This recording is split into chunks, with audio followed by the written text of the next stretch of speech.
Hey everyone, Tony here. Hope you're doing well. It is Saturday, March 23rd. Hope you're holding strong in this new asset class that is cryptocurrencies. I have a few important news items to share with you guys. First and foremost, this is not financial or investment advice. If you're not subscribed, hit that subscribe button. Also smash the like button. Guys, it seems the Mt. Gox situation is finally coming to some sort of finalization here. As you know, Mt. Gox, the issues go back years and years. To the hacking days, to where's the Bitcoin, where's the cash, where's the money, to Trustee holding it, Trustee dumping on the market. And I'm afraid that another dump is coming, but it is to some sort of finalization. So let me give you the details. So the headline, Mt. Gox Trustee approves creditor claims worth billions.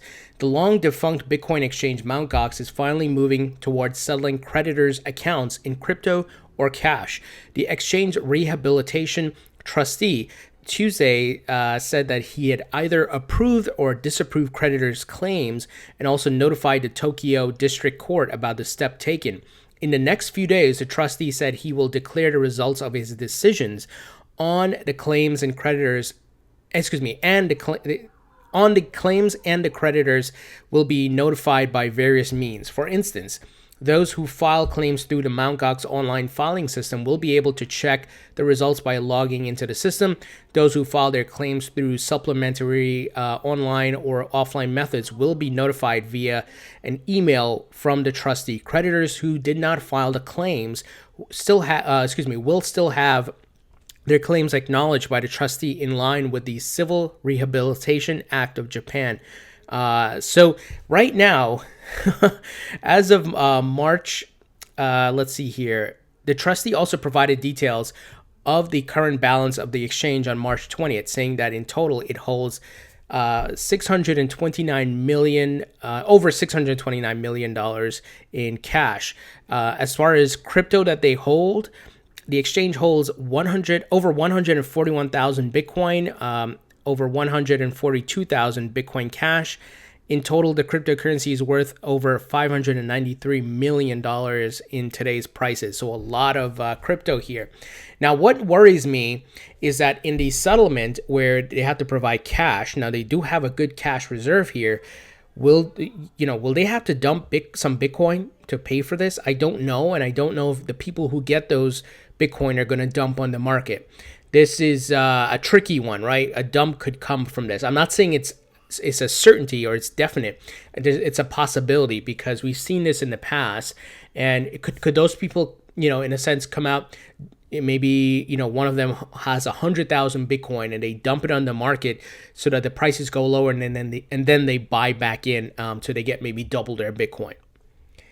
These things are possible, right? Because this thing is going to be, we don't know who, of course, is getting the Bitcoin and who has a lot of Bitcoin through this to this Mt. Gox. So this is something that we have to let it play out and see what happens. But the possibilities there that it could dump and drive the price of Bitcoin down.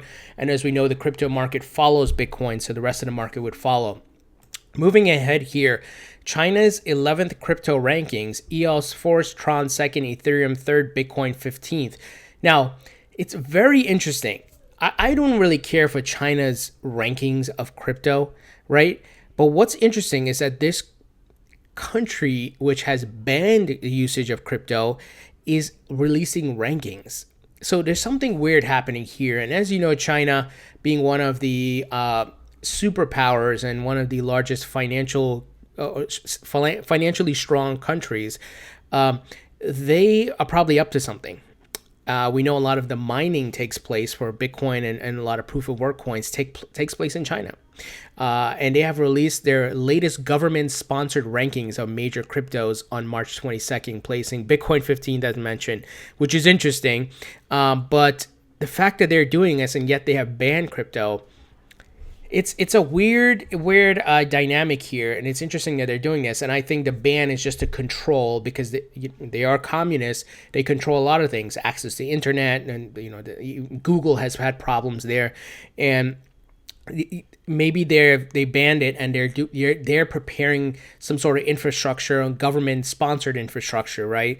That they're going to probably force the people to use. So let's see what happens. But the fact that they're doing this is it's a great sign, but it also worries me because of, once again, the nature of how they control the narrative and information, because everything is government, government run. So interesting stuff here. Now we got some bullish news from Chicago Mayor Rahm Emanuel. So apparently he said crypto adoption could be inevitable. Now, we've been talking about watch what the big money is doing and the governments, and we're seeing the narrative is changing.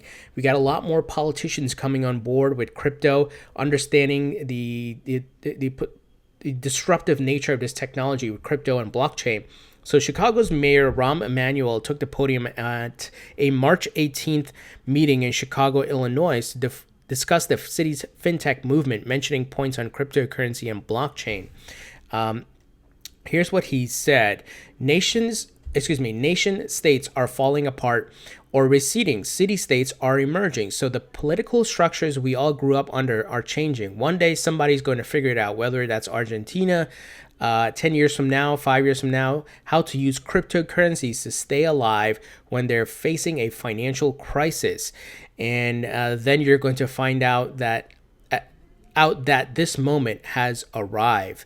So he said he thinks an alternative way of currency dealing with the debt markets is going to happen at some point in the future. And he seems to be bullish on crypto. I think he sees the writing on the wall here that this disruptive technology it's totally going to change things. We are in a major change in history that's taking place.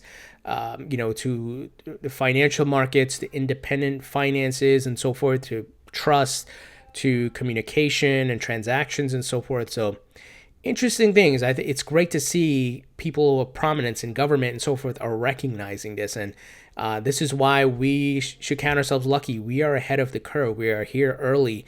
We're very, very early. I've quite often on this channel here and doing videos, I've made the analogy that we're 1994, 95 of the internet, where it's dial-up. It's people are still discovering. Oh, you can send something online. What do you do? Right. The education aspect is now getting around. Politicians and people of prominence are recognizing it. So eventually they'll go mainstream. They're going to market the hell out of it, and the birth of a new asset class, right, guys, as I've been saying. Now, shout out to Leonidas here, who tweeted the following. South African exchange Ovex went live on the 17th of March. XRP listed with BTC pair. So this is pretty cool.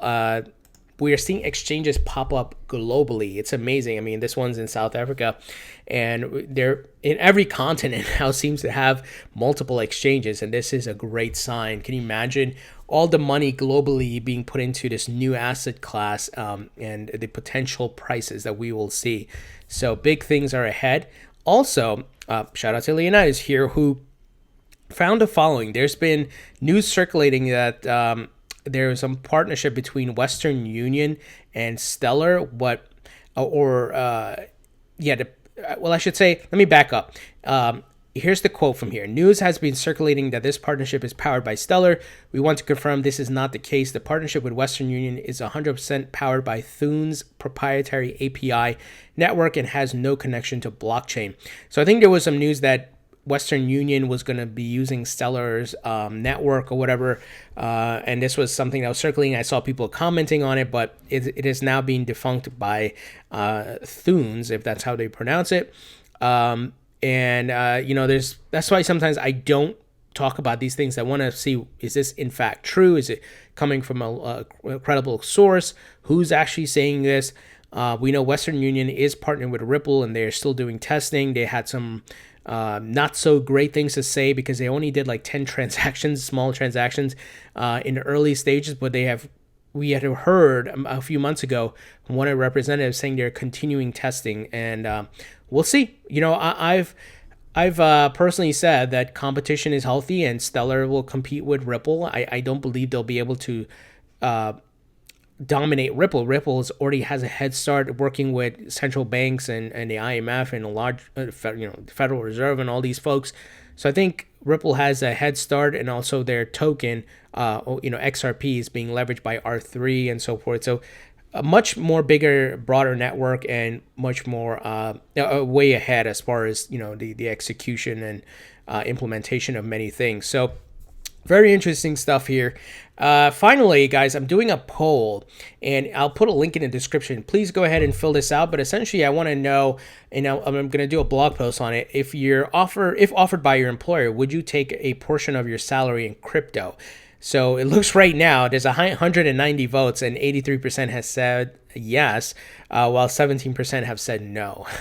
So I want to hear what you guys think. So first, leave your thoughts and comments below about this news. We'd love to hear what you guys think. Also, check out this link and fill out the survey. Thumbs up if you like this video. Please subscribe if you haven't already. And thank you for your support. I'll talk to you guys later.